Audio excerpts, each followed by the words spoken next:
Hello friends, welcome to सक्षम academy Azamgarh.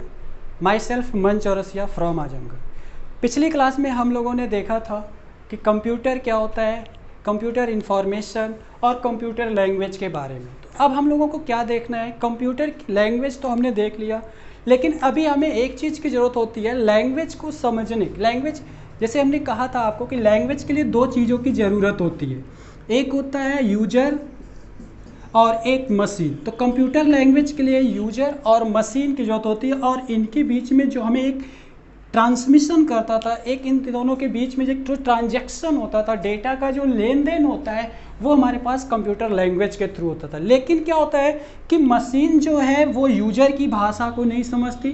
तो ये हमारा यूजर है और ये हमारी मशीन है। मशीन हमारी यूजर की भाषा को नहीं समझती और यूजर मशीन की भाषा को प्रॉपर नहीं समझता। तो इन दोनों के बीच में एक दूसरे की भाषा को ये नहीं समझते। तो इनकी भाषा को समझाने के लिए हमें लैंग्वेज के थ्रू हमें तो समझाना है, लेकिन उसके लिए हमें एक ट्रांसलेटर की ज़रूरत पड़ती है। हमें यूजर की भाषा मशीन नहीं समझती और मशीन की भाषा यूजर नहीं समझता। तो इन दोनों को जोड़ने के लिए एक इंटरमीडिएट है जिसे हम ट्रांसलेटर बोलते हैं, और ये ट्रांसलेटर के थ्रू हम क्या करते हैं, इन्हें ट्रांसलेट कराते हैं, एक दूसरे को समझाते हैं। तो अब यहाँ पे हमारे पास ट्रांसलेटर की बात करते हैं हमने लैंग्वेज के थ्रू। अब उन लैंग्वेज डायरेक्ट हम लैंग्वेज को नहीं समझा सकते, तो उसके लिए हमें ट्रांसलेटर। तो ट्रांसलेटर हमारे पास कंप्यूटर में 3 टाइप्स के ट्रांसलेटर होते हैं। फर्स्ट हमारे पास होता है कंपाइलर।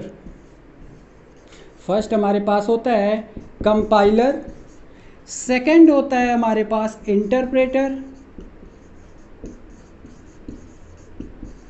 और थर्ड हमारे पास जो होता है असेंबलर।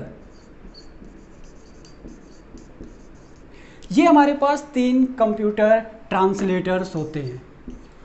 इन तीनों का वर्क प्रोसेस, जिसका वर्किंग प्रोसेस है, वो अलग अलग होता है। वो किस तरह से होता है, तो चलिए देखते हैं एक एक करके इनके बारे में हम लोग डीपली देखते हैं कि ये कैसे वर्क करता है।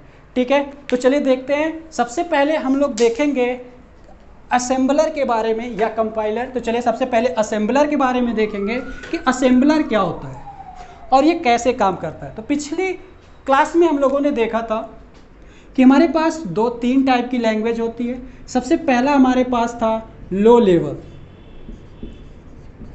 तो हमारे पास लो लेवल लैंग्वेज, और जो सेकंड था हमारे पास मिड लेवल लैंग्वेज। तो मिड लेवल लैंग्वेज में हमारे पास कौन कौन सा होता है, मिड लेवल। तो हमारे पास 2 टाइप के थे, एक हाई लेवल था, लेकिन असेंबलर के लिए हमारे पास इनकी ज़रूरत नहीं पड़ती। असेंबलर के लिए हमें इनकी ज़रूरत नहीं, हाई लेवल की ज़रूरत नहीं पड़ती। तो यहाँ असेंबलर का कब रिक्वायरमेंट होता है, असेंबलर की ज़रूरत कब पड़ती है, जब हम लो लेवल की भाषा को असेंबली भाषा में कन्वर्ट करते हो। मतलब मिड लेवल को असेंबली लैंग्वेज बोलते हैं, असेंबली लैंग्वेज, और ये हमारे पास बाइनरी लैंग्वेज है। अब असेंबली को बाइनरी में कन्वर्ट करने के लिए, बाइनरी को असेंबली में कन्वर्ट करने के लिए जो एक इन दोनों को जो जोड़ता है, एक ट्रांसलेटर जो जोड़ता है, वो ट्रांसलेटर हमारा असेंबलर कहलाता है। वो ट्रांसलेटर हमारा असेंबलर कहलाता है। और असेंबलर का प्रॉपर वर्क जो है वो है बाइनरी से असेंबली और असेंबली से बाइनरी में कन्वर्जन। तो इस तरीके से ये क्या करता है, लो लेवल से मिड लेवल में और मिड लेवल से लो लेवल में कन्वर्ट करता है हमारा असेंबलर। तो ये हमारा असेंबलर ट्रांसलेटर का यूज हो गया। अब हम यहाँ पे देखेंगे कंपाइलर और इंटरप्रेटर के बारे में। तो कंपाइलर का क्या काम है वो देखते हैं। तो असेंबली लैंग्वेज में बदलने के लिए असेंबलर ट्रांसलेटर यूज हुआ, लेकिन अब हमें हाई लेवल लैंग्वेज में कन्वर्ट करने के लिए अब हमें क्या देखना है, हाई लेवल, हमें लो से हाई में, अब तक हमने लो से असेंबली में कन्वर्ट किया, मिड लेवल में कन्वर्ट किया, लेकिन अब लो लेवल लैंग्वेज से हाई लेवल लैंग्वेज में जब हमें कोई भी इंफॉर्मेशन कन्वर्ट करना होता है, इसमें हमें इसकी भाषा को इसे समझाना पड़ता है। तो उस सिचुएशन में हमें कंपाइलर और इंटरप्रेटर की यूज करना पड़ता है। कंपाइलर और इंटरप्रेटर। तो यहां पे हमें कंपाइलर या इंटरप्रेटर, मतलब दोनों एक साथ नहीं कर सकते, या तो कंपाइलर काम करेगा या तो इंटरप्रेटर काम करेगा। किस सिचुएशन में? लो लेवल से हाई लेवल में कन्वर्ट करने के लिए और हाई लेवल से लो लेवल में कन्वर्ट करने के लिए इन दोनों ट्रांसलेटर का यूज करना पड़ता है। अब हमें यह देखना है कि किस सिचुएशन में कंपाइलर वर्क करता है और किस सिचुएशन में इंटरप्रेटर वर्क करता है। तो चलिए सबसे पहले हम इंटरप्रेटर के बारे में बात करते हैं। तो सबसे पहले इंटरप्रेटर किस कंडीशन पे काम करता है? सपोज हमने लो लेवल लैंग्वेज में कोई बाइनरी लैंग्वेज में डेटा इनपुट किया, लाइक 110 ये हमारी बाइनरी लैंग्वेज है। हमने बाइनरी लैंग्वेज में एक इंस्ट्रक्शन दिया, दूसरा इंस्ट्रक्शंस दिया, तो ये हमारे पास कई सारे इंस्ट्रक्शन और इन दोनों को हमें ऐड करना है। हमने दो बाइनरी नंबर्स को लिया और ऐड किया। अब इसे क्या करना है? यूजर के थ्रू प्रोवाइड करना है। तो लाइक हमने यूजर कहा 2+2, user assembly high level language. High level language किसको समझ में आता है? यूजर को। और लो लेवल लैंग्वेज किसको समझ में आता है? सिर्फ मशीन को। ना तो मशीन डायरेक्ट लो लेवल समझता है, मतलब ना तो यूजर डायरेक्ट लो को समझ पाता है और ना ही low level machine direct user की भाषा को समझ पाता है। तो इन्हें समझाने के लिए हमें यहाँ पे कंपाइलर की यूज करना पड़ता है। हमें यहाँ पे कंपाइलर का यूज करना पड़ता है। तो यहाँ पे कंपाइलर काम करता है। तो कंपाइलर कैसे काम करता है? कंपाइलर क्या काम करता है कि हमारे पास कंपाइलर की कुछ प्रॉपर्टीज होती है, अपनी खुद की प्रॉपर्टीज। वो क्या होता है कि कंपाइलर के पास हमने सपोज कोई भी इंस्ट्रक्शंस लिखा है, लाइक हमने यहाँ पे ढेर सारे इंस्ट्रक्शंस लिख रखे हैं।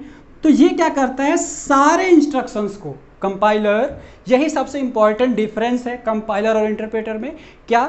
जैसे कि ये हमारा जो हमारे हाई लेवल का डेटा होता है, इंफॉर्मेशन होती है, उसके सारे इंफॉर्मेशन को एक साथ एट ए टाइम कन्वर्ट करता है मशीन लैंग्वेज में। कौन करता है? कंपाइलर। कंपाइलर की खास बात है कि वो क्या करता है? सारे इंस्ट्रक्शंस को, सारे प्रोग्राम को वो एक साथ कंपाइल करके लो लेवल में कन्वर्ट करता है। लेकिन इंटरप्रेटर क्या करता है? इंटरप्रेटर का जो काम है वो एक साथ ना करके 1 बाय 1 इंस्ट्रक्शंस को पास करता है लो लेवल में। वो एक साथ नहीं पास करता, वो क्या करता है? एक एक इंस्ट्रक्शंस को पास करता है लो से हाई में और हाई से लो में। तो इंटरप्रेटर का काम हमारा जो है, इंटरप्रेटर जो हमारा है वो क्या करता है? 1 बाय 1, मतलब एक एक इंस्ट्रक्शंस को हाई से लो में ले जाता है। लेकिन कंपाइलर क्या करता है? एक साथ सारे इंस्ट्रक्शंस को हाई लेवल से लो लेवल में और लो लेवल से हाई लेवल में कन्वर्ट करता है। तो इंटरप्रेटर और कंपाइलर में यही यूज होता है, यही डिफरेंस होता है। तो काफ़ी एग्जाम में पूछा गया है कि what is difference between compiler and interpreter. तो यहाँ पे हमारे पास सबसे परफेक्ट डिफरेंस या सबसे जो पूछना चाहता है क्वेश्चन, मतलब एग्जामिनर जो पूछना चाहता है वो यही पूछता है कि कंपाइलर एक साथ सारे इंस्ट्रक्शंस को लो लेवल में कन्वर्ट करता है और इंटरप्रेटर 1 बाय 1, मतलब एक एक इंस्ट्रक्शंस को हाई लेवल में कन्वर्ट करता है लो से हाई में। तो ये हो गए हमारे पास तीनों ट्रांसलेटर, असेंबलर, कंपाइलर, इंटरप्रेटर। तो अगर आपको हमारी ये वीडियो अच्छी लगी हो तो लाइक एंड सब्सक्राइब करना ना भूलें और बेल आइकन नीचे प्रेस करें। Thank you.